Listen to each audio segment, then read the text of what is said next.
प्यारे बच्चों, इस वीडियो में हम इम्पोर्टेंट डैम्स इन इंडिया पढ़ेंगे। इम्पोर्टेंट बांध भारत में कौन कौन से वो हम पढ़ेंगे। देश की आज़ादी के बाद पंडित जवाहरलाल नेहरू के समय में बांध बनाने की योजना बनाई गई थी। जानते हैं पंडित जवाहरलाल नेहरू ने इस बांध को क्या कहा है, इस डैम्स को क्या कहा है? उन्होंने इसे मॉडर्न इंडिया का टेम्पल कहा है। आधुनिक भारत का मंदिर किसे कहा है जवाहरलाल नेहरू ने? तो इन बांधों को ही कहा गया है। अब बांध से क्या लाभ होता है? नदी के ऊपर नदी का पानी रोककर बांध बनाया जाता है, उससे क्या लाभ होता है? सबसे पहली बात आप समझ सकते हैं, बाढ़ पर नियंत्रित लाया जा सकता है। जिन नदियों के कारण बाढ़ आती है वो बाढ़ को कंट्रोल किया जा सकता है डैम के कारण। सिंचाई के लिए वहां से नहरें निकाली जा सकती हैं। जिन क्षेत्र में पानी की कमी है वहां पानी पहुंचाकर कृषि लायक जमीनें वहां पे जो है उनको उपजाऊ किया जा सकता है, किसानों को लाभ होगा। बिजली पैदा की जा सकती है, पीने का पानी की व्यवस्था की जा सकती है। तो एक बांध के कारण हमारे कितने सारे पर्पस पूरे हो जा रहे हैं, कितने सारे उद्देश्य पूरे हो जा रहे हैं। इसीलिए इस प्रकार के प्रोजेक्ट को मल्टीपर्पस प्रोजेक्ट कहा जाता है, बहुउद्देशीय परियोजनाएं कहा जाता है। इसीलिए इस चैप्टर का नाम मल्टीपर्पस प्रोजेक्ट भी है। क्योंकि ये बांध नदियों के ऊपर बनाए जा रहे हैं तो इस परियोजना को हम बहुउद्देशीय नदी घाटी परियोजना भी कह सकते हैं। मल्टीपर्पस रिवर वैली प्रोजेक्ट भी हम कह सकते हैं। जानते हैं आजादी के बाद सबसे पहले कौन सा प्रोजेक्ट लाया गया था? किस नदी के ऊपर प्रोजेक्ट लाया गया था? दामोदर नदी। तो दामोदर घाटी परियोजना भारत में लाई जाने वाली पहली नदी घाटी परियोजना है। दामोदर घाटी परियोजना ये हमने कॉपी किया था। जानते हैं किस देश से कॉपी किया था? अमेरिका से। अमेरिका में भी एक ऐसी ही नदी है टेनेसी और उसकी सहायक नदियों पर कई सारे बांध बनाए गए थे और इस परियोजना को टेनेसी घाटी परियोजना, टेनेसी वैली प्रोजेक्ट कहा जाता है। उसी को हमने कॉपी करके दामोदर वैली प्रोजेक्ट स्थापित किया था। इसके तहत दामोदर नदी और उसकी जो महत्वपूर्ण सहायक नदियां हैं उनके ऊपर 7 बांध बनाए जाएंगे, ऐसा प्रोजेक्ट लाया गया था। लेकिन 7 में से 4 बांध ही बनाए गए थे। कौन कौन से बांध थे जो हमें याद करने हैं? कोनार बांध। ये देखिए कोनार बांध प्यारे बच्चों, कोनार नदी के ऊपर बनाया गया था जो दामोदर की ही सहायक नदी है। ये कोनार बांध कहाँ पे है जानते हैं? झारखंड के अंदर है। दूसरा बांध है मैथान बांध। ये बराकर नदी, बराकर नाम की एक नदी है, ये दामोदर की सहायक नदी है, उसके ऊपर ये बांध बनाया गया है। ये भी बांध झारखंड के अंदर है। और तीसरा तिलैया बांध। ये तिलैया बांध जो है ये भी बराकर नदी के ऊपर बनाया गया और झारखंड के अंदर ये भी बांध है। और चौथा इंपॉर्टेंट बांध है ये पंचेत बांध है। ये स्पेशली दामोदर नदी के ऊपर ही बना दिया गया था और झारखंड के अंदर बनाया गया। तो ये 4 इंपॉर्टेंट डैम हैं दामोदर घाटी परियोजना के तहत जो बनाए गए थे। किस राज्य के अंदर है, किस नदी के ऊपर है, ये जरूर याद रखिए। उसके बाद दूसरी जो परियोजना प्यारे बच्चों हमें याद करनी है ना, वो भाखड़ा नांगल परियोजना है। जानते हैं भाखड़ा नांगल परियोजना के तहत कई सारे बांध बनाए गए थे, लेकिन 2 बांध बहुत इंपॉर्टेंट है।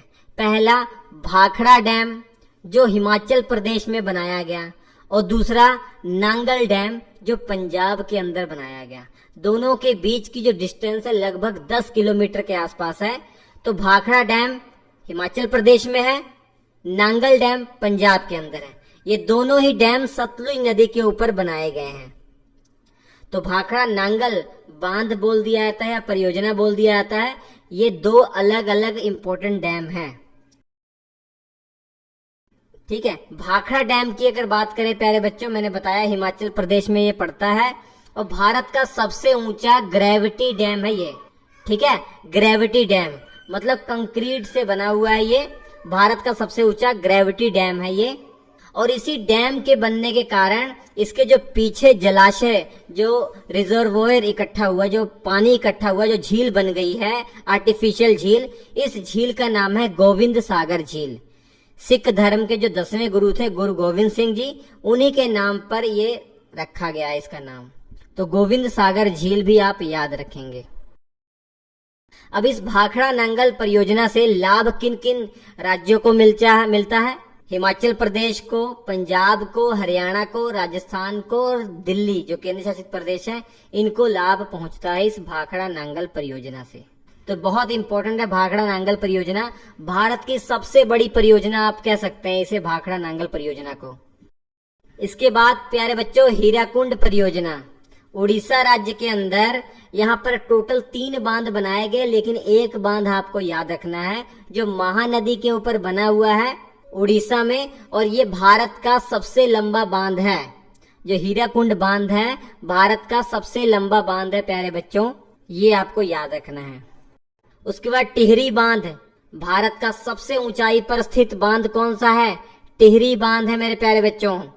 जानते हैं जो भागीरथी नदी आ रही है और भिलंगना नदी आ रही है, इन दोनों के संगम पर ये टिहरी बांध बनाया गया है।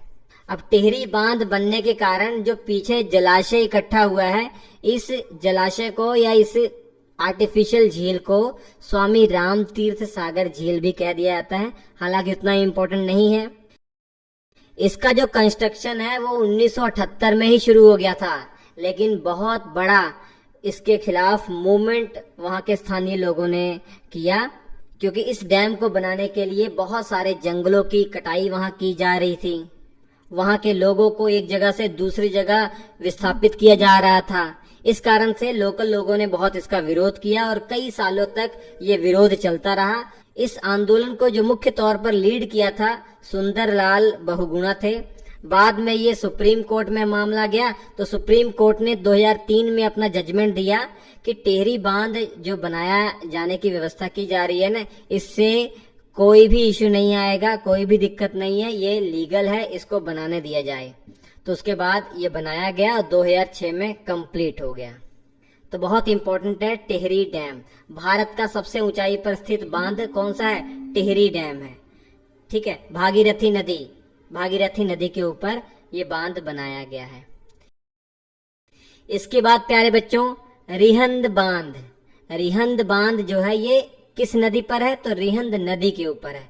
ये इतना इम्पोर्टेंट इसलिए हो जाता है क्योंकि इस डैम के कारण जो जलाशय का निर्माण हुआ, जो झील का निर्माण हुआ, वो भारत की सबसे बड़ी आर्टिफिशियल झील है, जिसका नाम है गोविंद वल्लभ पंत सागर। सबसे बड़ी प्राकृतिक झील है, याद रखिए।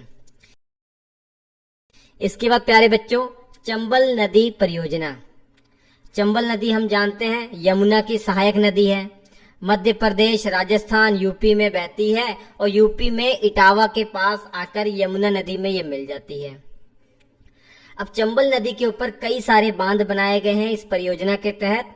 उन बांध को आपको याद रखना है। सबसे पहले गांधी सागर बांध। गांधी सागर बांध मध्य प्रदेश में पड़ता है, चंबल नदी के ऊपर बनाया गया है। अब इस बांध बनाने के कारण जो झील का निर्माण हुआ है, जलाशय का निर्माण हुआ है, उसका नाम है गांधी सागर झील, इसी नाम से है। दूसरा बांध है राणा प्रताप सागर बांध, ये राजस्थान के अंदर है। तीसरा बांध है जवाहर सागर बांध, ये भी राजस्थान में है।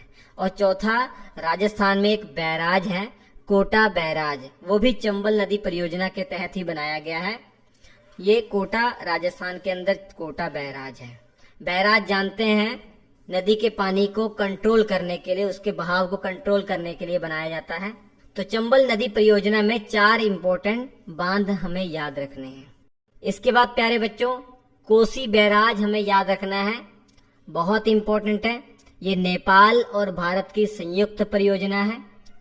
हनुमान नगर में ये बैराज बनाया गया है, तो इसलिए इसे कोसी बैराज कह दिया जाता है या हनुमान नगर बैराज ही कह दिया जाता है। नेपाल और बिहार के बॉर्डर पर यह स्थित है। कोसी नदी के ऊपर बनाया गया है। कोसी नदी तो जानते हैं ना, ये बिहार का शौक कहा जाता है इस कोसी नदी को, क्योंकि इसके कारण बहुत बाढ़ आया करती थी बिहार के अंदर। ये अपना रास्ता चेंज करने में बहुत माहिर थी। थोड़ी सी भी पानी इसमें अधिक आ जाए तो ये अपना रास्ता चेंज कर लेती थी। इसके कारण बहुत भयंकर बाढ़ आती थी बिहार के अंदर। कारण भी इसका है ना, क्योंकि ये नेपाल से आ रही है, नेपाल एकदम पर्वतीय क्षेत्र है और बिहार के जब मैदानी क्षेत्र में आती थी तो स्पीड इसकी ज्यादा होने के कारण अपना रास्ता ये बदल देती थी। तो सोरो ऑफ बिहार कोसी नदी को ही कहा जाता है, ये भी इम्पोर्टेंट याद रखिए। तो बाकी के इम्पोर्टेंट जो परियोजनाएं या डैम अगले वीडियो में हम देखेंगे प्यारे बच्चों। Thank you.